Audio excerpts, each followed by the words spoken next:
friends, here Kanika. I welcome you all to my YouTube channel Dream Physics.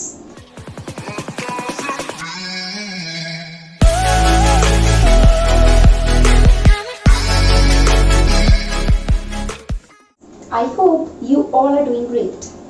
तो हमने start किया था class 11th का chapter physical world. इसमें हम क्या क्या पढ़ चुके हैं, स्कोप ऑफ फिजिक्स।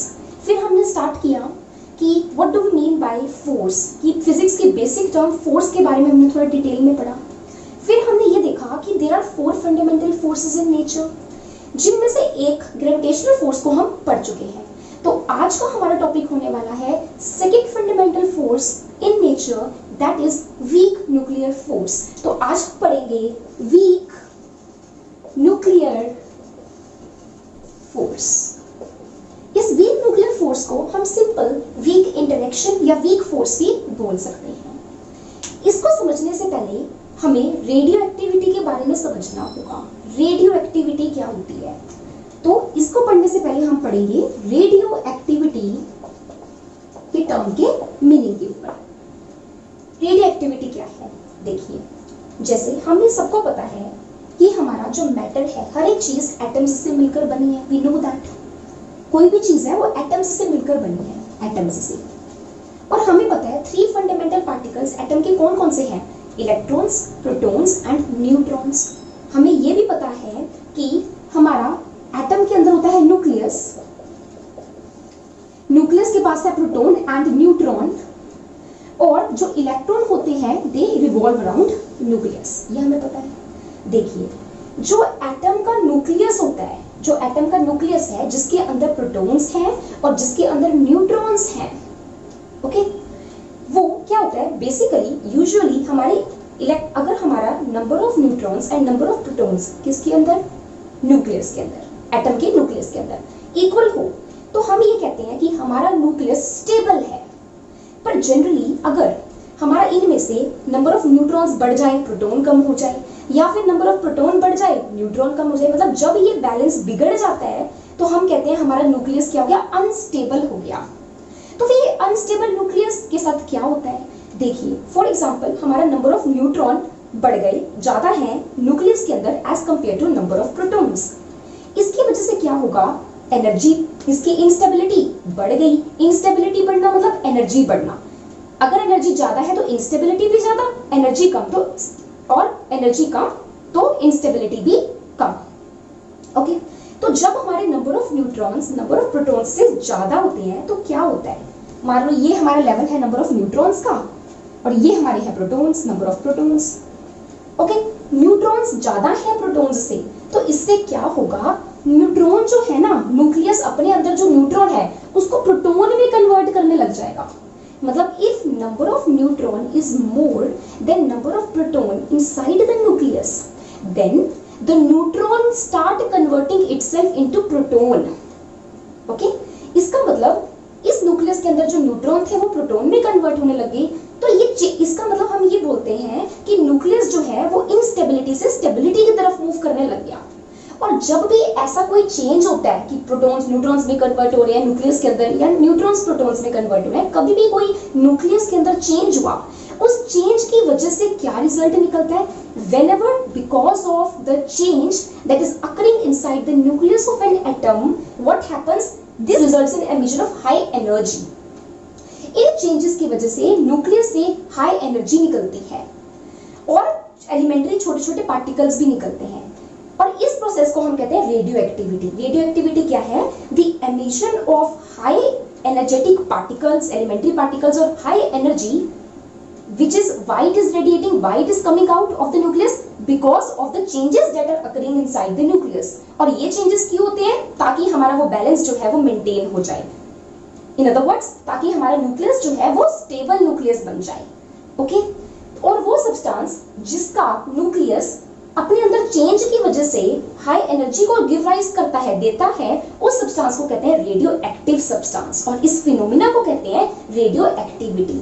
ओके, इस रेडियो एक्टिविटी का एक बहुत सारे डिकेज होते हैं, अलग अलग पार्टिकल्स निकल सकते हैं अलग अलग प्रोसेस में, अलग अलग एनर्जी के। एक इसका पार्ट होता है बीटा डीके। क्या होता है, बीटा डीके। ओके, सो अब हम इस बीटा डीके के बारे में थोड़ा सा डिटेल में पढ़ते हैं। तो आइए देखते हैं कि वीक न्यूक्लियर फोर्स को पढ़ने के लिए हमें रेडियो एक्टिविटी में बीटा डीके को पढ़ने की क्यों जरूरत हुई, बीटा डीके क्या होता है और इसको हम यहाँ पर क्यों पढ़ रहे हैं। Let us see that. Beta decay क्या है, जैसे मैंने आपको रेडियो एक्टिविटी में बताया, मान लो एक एग्जांपल लो कि हमारे पास एक न्यूक्लियस है, ये न्यूक्लियस है एक एटम का, जिसमें number of neutrons are greater than that of number of protons. मतलब balance is not maintained, neutrons का नंबर ज्यादा है एज कंपेयर टू प्रोटॉन्स। अब मैंने आपको बताया इस बैलेंस बिगड़ने की वजह से न्यूक्लियस हो गया अनस्टेबल, पर न्यूक्लियस को स्टेबिलिटी चाहिए। स्टेबिलिटी की तरफ वो कैसे जाएगा, इन न्यूट्रॉन की मात्रा को कम कर कर, मतलब न्यूट्रॉन को प्रोटॉन में कन्वर्ट कराकर।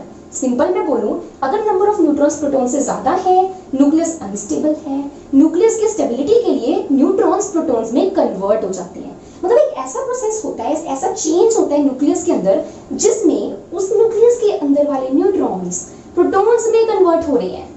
और मैंने कहा कि जब भी चेंज होते हैं ऐसे न्यूक्लियस के अंदर, तो क्या होता है, एनर्जी लिबरेट होती है, एनर्जी निकलती है। तो बीटा डीके भी इसी तरह का प्रोसेस है, जिसमें हमारा एक न्यूट्रॉन किसमें कन्वर्ट हो जाता है, प्रोटॉन में, साथ में क्या निकलता है, एक इलेक्ट्रॉन। साथ में क्या निकलता है, एक इलेक्ट्रॉन। इसको एक एग्जांपल से समझते हैं। फॉर एग्जांपल, हमारा बोरॉन का न्यूक्लियाई है। बोरॉन के न्यूक्लियस में इसका एटॉमिक नंबर है 5, means 5 protons are there, and atomic mass है इसका 12। तो इसमें क्या होता है, ये किसमें कन्वर्ट हो जाता है, कार्बन में with 6 atomic number and 12 atomic mass and electron. इसमें हो क्या रहा है, बेसिकली हम देखें तो हमारा इसमें एटॉमिक नंबर 5 है, एटॉमिक नंबर ऑफ प्रोटॉन्स से इक्वल होता है। मतलब इसके अंदर प्रोटॉन्स है, इसके न्यूक्लियस के अंदर 5। ओके, तो ये किसमें कन्वर्ट हो गया कि ऐसे न्यूक्लियस के अंदर कार्बन वाले जिस न्यूक्लियस के अंदर नंबर ऑफ प्रोटॉन्स कितने हो गए, 6। मतलब हो गया एक 5 से 6 हो गए प्रोटॉन्स। मतलब यहाँ पर प्रोटॉन्स की मात्रा है 5, यहाँ पर प्रोटॉन्स है 6, यहाँ पर न्यूट्रॉन्स है 7 और यहाँ पर न्यूट्रॉन्स है 6। ओके, इसका मतलब यहाँ 7 थे न्यूट्रॉन, प्रोटॉन 5 किसमें कन्वर्ट हो गया, एक ऐसे न्यूक्लियस के अंदर जिसके न्यूट्रॉन 6 है और प्रोटॉन कितने हैं, 6। मतलब एक न्यूट्रॉन किसमें कन्वर्ट हो गया, प्रोटॉन में, और बोरॉन का न्यूक्लियस किसमें बन गया, मोर स्टेबल कार्बन के न्यूक्लियस में। और इस प्रोसेस में एक इलेक्ट्रॉन रिलीज होता है। ये हम कैसे समझ सकते हैं, देखो एटॉमिक नंबर कंजर्व होना चाहिए। जितना एटॉमिक नंबर लेफ्ट साइड पे, उतना ही एटॉमिक नंबर हमारा राइट हैंड साइड पर भी होना चाहिए। यहाँ पर एटॉमिक नंबर 5 और यहाँ पर देखिए 6 + -1 दैट इज 5। इसलिए हमारे यहाँ पर, इससे हम बता सकते हैं कि एक इलेक्ट्रॉन हमारा जो है वो रिलीज हुआ। अब मैंने आपको ये बताया कि जब न्यूक्लियस के अंदर चेंज हुआ, न्यूट्रॉन प्रोटॉन में कन्वर्ट हुआ, एक nucleus low stable nucleus high stable nucleus में कन्वर्ट हुआ, साथ में एक एलिमेंट्री पार्टिकल निकला। इस एलिमेंट्री पार्टिकल के पास बहुत ज्यादा काइनेटिक एनर्जी होती है। मैंने अभी बताया ना कि जब भी कोई चेंज होता है न्यूक्लियस के अंदर, उसकी वजह से बहुत ज्यादा एनर्जी लिबरेट होती है। और वो एनर्जी किस फॉर्म में लिबरेट हो रही है, किस फॉर्म में निकल रही है, इस इलेक्ट्रॉन की काइनेटिक एनर्जी की फॉर्म में। तो मैं ये नहीं कहूंगी कि इलेक्ट्रॉन निकला, मैं कहूंगी हाईली एनर्जेटिक इलेक्ट्रॉन निकला। और इस हाईली एनर्जेटिक इलेक्ट्रॉन को कहते हैं बीटा पार्टिकल। या मैं ऐसे बोल सकती हूँ, इस प्रोसेस में क्या निकला, जब एक न्यूट्रॉन प्रोटॉन में कन्वर्ट हुआ तो एक बीटा पार्टिकल निकला। तो बीटा पार्टिकल के निकलने वाले प्रोसेस को हम यहाँ पे बोलते हैं बीटा डिके। रेडियो एक्टिविटी का ये प्रोसेस कहलाता है बीटा डिके। गेटिंग? अब देखिए, ओके, हमने ये बताया कि बीटा पार्टिकल्स निकलते हैं जब न्यूट्रॉन प्रोटॉन में चेंज कन्वर्ट होता है। अब अगर हम इन निकले हुए बीटा पार्टिकल्स की काइनेटिक एनर्जी को स्टडी करें, ओके, तो ये एक्सपेक्टेड था हमारे थ्योरीज के बेसिस पे, थ्योरेटिकल प्रेडिक्शंस के बेसिस पे, कि जितने भी बीटा पार्टिकल निकल रहे हैं उन सबकी एनर्जी मतलब उन सबकी वेलोसिटी, उन सबकी एनर्जी सेम होगी। पर एक्सपेरिमेंट्स ने कुछ और ही हमें रिजल्ट दिया। एक्सपेरिमेंट में ये फाइंड आउट हुआ कि हर एक बीटा पार्टिकल जो है उनकी एनर्जी सेम नहीं है, बल्कि बीटा पार्टिकल्स जो निकल रहे हैं उनकी एनर्जी तो 0 से लेकर एक पर्टिकुलर वैल्यू तक वेरी कर रही है। इस तरह का ग्राफ ऑब्जर्व हुआ कि if this is the number of beta particles emitting and this is their energy, तो इस तरह का ग्राफ हमारा ऑब्जर्व हुआ। इसका मतलब इस एनर्जी के इतने बीटा पार्टिकल्स हैं, इस एनर्जी के भी इतने, इस एनर्जी के भी इतने, मतलब डिफरेंट एनर्जी के बीटा पार्टिकल्स रिलीज हो रहे हैं। मतलब हर एक बीटा पार्टिकल की एनर्जी सेम नहीं है। इस एनर्जी एनर्जी के इतने बीटा पार्टिकल्स, इस एनर्जी के इतने, इस एनर्जी के इतने, मतलब energy is varying continuously from 0 to a maximum value. ये एक हमारे पास एक पर्टिकुलर मैक्सिमम वैल्यू है। तो ये तो हमारा वॉलेट कर गया। कैसे वॉलेट करा law of conservation of energy को? देखिए, मान लीजिए ये होती है हमारे पास एक particular maximum value of kinetic energy. Now ये एक्सपेक्टेड था कि सारे बीटा पार्टिकल्स की एनर्जी ये होगी, ये वाली एनर्जी होगी, ये वाली पॉइंट वाली एनर्जी होगी। पर मिले क्या? इस एनर्जी के भी मिले, इस एनर्जी के भी मिले, हर एक वैल्यू 0 से इस पॉइंट तक जो एक्सपेक्टेड था उसके बीच की हर एक एनर्जी के बीटा पार्टिकल्स मिल गए। अब एक्सपेक्टेड था ये मिलना, फॉर एग्जांपल ये वाली एनर्जी के इतने बीटा पार्टिकल्स हमें मिले, इतने, ये वाली एनर्जी के इतने बीटा पार्टिकल्स मिले। तो एक्सपेक्टेड थी इतनी एनर्जी निकलनी, निकली बीटा पार्टिकल के अंदर इतनी, तो बाकी की ये वाली एनर्जी हमारी कहाँ गई?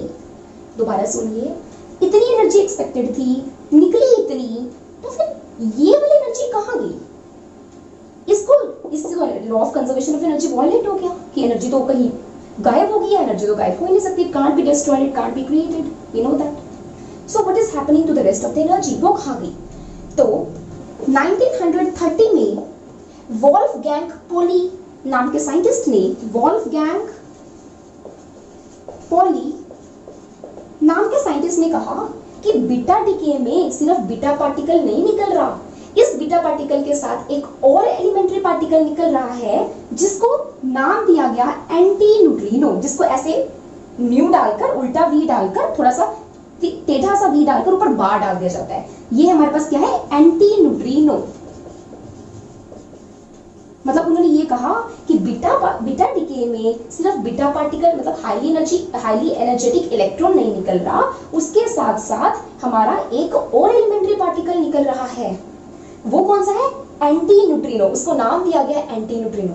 इसका मतलब अगर हमारे एक पर्टिकुलर इंस्टेंट पे हमने ऑब्जर्व किया था और बीटा पार्टिकल्स इतनी एनर्जी लेकर चल रहे थे और एक्सपेक्टेड इतनी थी, तो बाकी की कहाँ गई? बाकी की इसके पास है।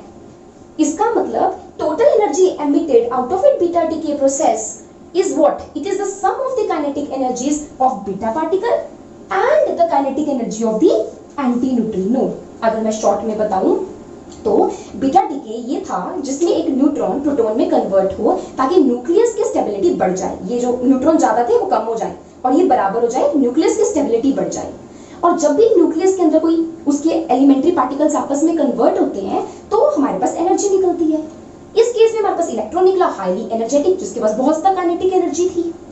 तो उसके काइनेटिक एनर्जी को ऑब्जर्व किया गया तो ये पाया गया कि जितनी एक्सपेक्टेड थी, सिर्फ ये एक्सपेक्टेड था कि हर एक की ये वाली वैल्यू होगी काइनेटिक एनर्जी की, पर 0 से लेकर वो वैल्यू तक की एनर्जी के पार्टिकल्स मिल गए। मतलब the energy is continuous from 0 to that particular maximum value. अब एक इंस्टेंट पर मैं कहूं कि मेरे पास ये वाला बीटा पार्टिकल मैंने ऑब्जर्व करे जिनकी ये एनर्जी थी, तो इस पॉइंट पर वो ये एनर्जी कैरी आउट कर रहे हैं, एक्सपेक्टेड था ये करना, तो बाकी की कहां गई? तो पॉली ने सजेस्ट किया कि बाकी की एक और पार्टिकल साथ लेकर आ रहा है और वो पार्टिकल का नाम रखा गया एंटी न्यूट्रिनो। इसको न्यूट्रिनो हाइपोथेसिस भी कहते हैं। हालांकि ये हमारे सिलेबस में नहीं है 11th क्लास के, पर ये एक बेसिक अंडरस्टैंडिंग के लिए बहुत इंपॉर्टेंट है कि वीक न्यूक्लियर फोर्स में जो बीटा डीके की बात हो रही है वो क्या है, वो इसकी थ्योरी हमारे पास ये है। अब तो कहने का मतलब ये बीटा डीके मैंने आपको एक्सप्लेन किया जिसमें 2 पार्टिकल्स निकल रहे हैं, एक नहीं 2। कौन से? Beta particle and anti neutrino particle. अब ये जो 2 एलिमेंट्री पार्टिकल्स है, highly energetic beta particle that is the electron and the anti neutrino, इनके बीच में जो इंटरेक्शन है वो बहुत वीक पाई गई और उस वीक इंटरेक्शन को नाम दिया गया वीक न्यूक्लियर फोर्स या वीक न्यूक्लियर इंटरेक्शन। तो वीक न्यूक्लियर फोर्स की जो डिस्कवरी थी, it was discovered during the study of this beta decay in radio activity. इसलिए हम यहाँ पर रेडियो एक्टिविटी और बीटा डीके को एक्सप्लेन करते हैं कि इसमें जो हमारे लास्ट में 2 एलिमेंट्री पार्टिकल्स निकलते हैं उनके बीच का जो फोर्स ऑफ जो उनके बीच में जो इंटरेक्शन है उस फोर्स को कहते हैं वीक न्यूक्लियर फोर्स। तो बेसिकली वीक न्यूक्लियर फोर्स क्या है, हमें तो साफ बताइए एक लाइन के अंदर, इतनी बड़ी कहानी नहीं चाहिए हमें।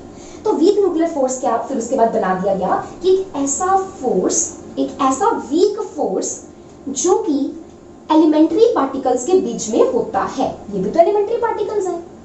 दोबारा सुनिए, एक ऐसा वीक फोर्स जो कि एलिमेंट्री पार्टिकल्स के बीच में होता है और वो एलिमेंट्री पार्टिकल्स क्या होते हैं एलिमेंट्री पार्टिकल्स? वो पार्टिकल जिनकी लाइफ टाइम कम हो। लाइफ टाइम कम हो मतलब वो जल्दी ही आगे डिके हो जाएंगे, उनका जीवन इतना नहीं है, उनकी उम्र इतनी नहीं है। इन अदर वर्ड्स, उन elementary particles which are having low life period और लाइफ टाइम, उनके बीच की जो फोर्स ऑफ इंटरेक्शन है उसको कहते हैं वीक न्यूक्लियर फोर्स या वीक न्यूक्लियर इंटरेक्शन। ओके, और इसके बारे में एक बता दूं लाइन, एक इसकी प्रॉपर्टी कि ये जो वीक न्यूक्लियर फोर्स है ये ग्रेविटेशनल फोर्स से बहुत बड़ा है। कितना बड़ा? कितना बड़ा होगा? थोड़ा सा, इतना सा, इतना सा, कितना बड़ा हो सकता है? तो आप हैरान हो जाएंगे ये जानकर कि वीक न्यूक्लियर फोर्स, हालांकि नाम से तो वीक है और ग्रेविटेशनल फोर्स क्या प्लैनेट्स के बीच में लग रहा है, पर week nuclear force is 10 to power 25 times stronger. It is 10 to power 25 times stronger than the gravitational force. So why it is weak force? Because other forces जो आगे हम पढ़ेंगे उनसे ये बहुत वीक है, पर ग्रेविटेशनल से ये स्ट्रॉन्ग है। ये पॉइंट याद रखना है। तो आज के वीडियो लेक्चर में हमने क्या पढ़ा, फटाफट से समराइज करते हैं। आज के वीडियो लेक्चर में हमने पढ़ा कि हम इसके बारे में पढ़ने लगे थे वीक न्यूक्लियर फोर्स में। हमने पढ़ा रेडियो एक्टिविटी क्या होती है। रेडियो एक्टिविटी सिंपली न्यूक्लियस में जब प्रोटॉन्स न्यूट्रॉन्स की इम्बैलेंस हो जाता है तो न्यूक्लियस अनस्टेबल हो जाता है। स्टेबिलिटी की तरफ जाने के लिए उसको अगर न्यूट्रॉन जाता है तो न्यूट्रॉन को प्रोटॉन में कन्वर्ट होना होगा, और अगर प्रोटॉन जाता है तो प्रोटॉन में न्यूट्रॉन को, ताकि ये बैलेंस बन जाए। जब ये कन्वर्जन होता है तो न्यूक्लियस अनस्टेबल कहलाता है। ओके, और इस कन्वर्जन के दौरान हमारी एनर्जी निकलती है, पार्टिकल्स निकलते हैं with highly kinetic energy. Okay, और वो एनर्जी को आगे हम बहुत यूज करते हैं। तो मैं चाहती हूँ कि आप एक्सप्लोर कीजिए कि जो इसी बीटा डिके में जो हमारे एंटी न्यूट्रिनो निकला, जो हमारा बीटा पार्टिकल निकला, इनकी जो हाई काइनेटिक एनर्जी है इसका क्या यूज करते हैं हम। तो waiting for answers in the comment section कि इनकी एनर्जी को हम आज कैसे यूज कर रहे हैं। मैं चाहती हूँ थोड़ा सा एक्सप्लोर कीजिए ताकि आपका इसमें इंटरेस्ट बने। ओके, तो उसके बाद हमने पढ़ा रेडियो एक्टिविटी के एक छोटा सा उसका topic beta decay. Beta decay में क्या होता है, सिंपली न्यूट्रॉन प्रोटॉन में कन्वर्ट हुआ, साथ में इलेक्ट्रॉन निकला। हाईली एनर्जेटिक इलेक्ट्रॉन को बीटा पार्टिकल कहते हैं, इसलिए इस डिके को बीटा डिके कहते हैं। बीटा पार्टिकल की एनर्जी को मेजर किया गया, एक वैल्यू थी एक्सपेक्टेड, पर हमें तो बहुत सारी वैल्यूज की बीटा, इसके भी इतने मिल रहे हैं, इसके भी मिल रहे हैं, इसके भी, मतलब 0 से लेकर उस मैक्सिमम वैल्यू तक के हर एक बीटा पार्टिकल हमें मिल रहा है। ये हमारे थ्योरेटिकल लॉस को जस्टिफाई नहीं कर रहा था कि अगर इतनी एनर्जी है हमारी बीटा पार्टिकल की तो इतनी एक्सपेक्टेड थी पूरी, तो बाकी की कहाँ गई। फिर पॉली ने सजेस्ट किया 1930 में कि बाकी की हमारी एंटी न्यूट्रिनो पार्टिकल लेकर आ रहा है साथ में, कहीं डिस्ट्रॉय नहीं हुई है, तो यहाँ से एंटी न्यूट्रिनो का डिस्कवरी हुई। इसलिए हम इसको बीटा डिके में जब एंटी न्यूट्रिनो की डिस्कवरी को न्यूट्रिनो हाइपोथेसिस भी कहते हैं। अब ये जो दो एलिमेंट्री पार्टिकल्स निकले उनके बीच की इंटरेक्शन को बोला जाता है weak nuclear force. Simply weak nuclear force is just a force of interaction, it is just an interaction between the elementary particles which are having a low life time. जिनकी उम्र कम, उनके बीच में जो इंटरेक्शन है उसको कहते हैं week nuclear force. I hope so आपको आज का ये टॉपिक वीक न्यूक्लियर फोर्स समझ आया होगा। बाकी के हमारे जो फंडामेंटल फोर्सेस हम नेक्स्ट आने वाले लेक्चर्स में कवर अप करेंगे। And thank you for your support, and I hope you like the video, and please subscribe my YouTube channel if not yet done. Thank you.